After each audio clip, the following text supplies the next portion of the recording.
શું નામ છે તમારું? કયું ગામ છે? ચોટીલા. શું તકલીફ હતી આપને? આજે સોમવારે રજા હોય છતાંય તમારો વારો લઈ લીધો એ માટે થઈને કે દૂરથી આવો છો એટલે બરાબર છે. આજે ને કાલે રજા હોય છે, વારો લેતા નથી, પણ હનુમાનજી એવા છે અમારા કે કોઈને નિરાશ થવા દેતા નથી. તો આપને જે પ્રોબ્લેમ હતો તે સોલ્વ થઈ ગયો? અત્યારે સારું લાગે છે? બોલો જય હનુમાન. તમારી પાસેથી કાંઈ ધન તો નથી લીધું ને? આ જે મેડિકલની દવા છે એનું ચાર્જ લઈ છે, બાકી ત્યાં જે કાંઈ ટ્રીટમેન્ટ કરી દઈને હાજા કરી દે એનું કોઈ ચાર્જ નથી. તમને કેમ છે બેન? સારું લાગે છે? ઊભું થઈ શકાય છે ને? હા,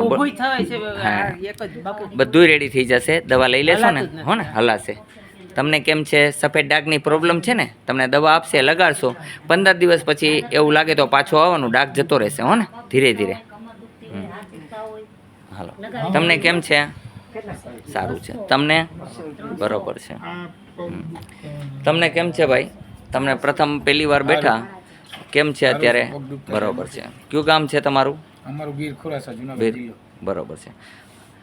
અહીંયા આવ્યા પણ સોમવારની રજાઓ છતાંય તમારો વારો લઈ લીધો એ માટે થઈને કે દૂરથી આવ્યા છે. નકર અમારે 2 દિવસની રજા છે.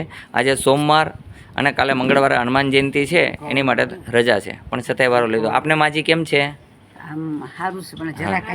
એ તમને દવા અહીંથી લગાડશો, હલાવવા માંડ્યું ને એટલે સારું થઈ જશે. કોઈ પણ ટ્રીટમેન્ટ આટલી જલ્દી થઈ ન શકે, પણ છતાંય મિનિટમાં તમને હારા કર્યા એટલે બહુ સારું કહેવાય. તમને કેમ છે માજી? બસ બોલો જય હનુમાન. અહીંયા હું ઈલાજ નથી કરતો, ઈલાજ કરનાર હનુમાનજી મહારાજ છે.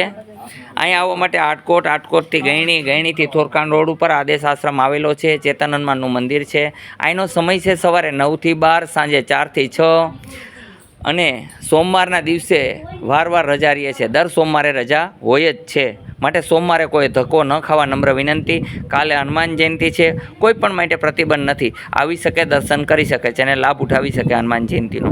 બોલો જય હનુમાન. સર્વ સંતોને આદેશ.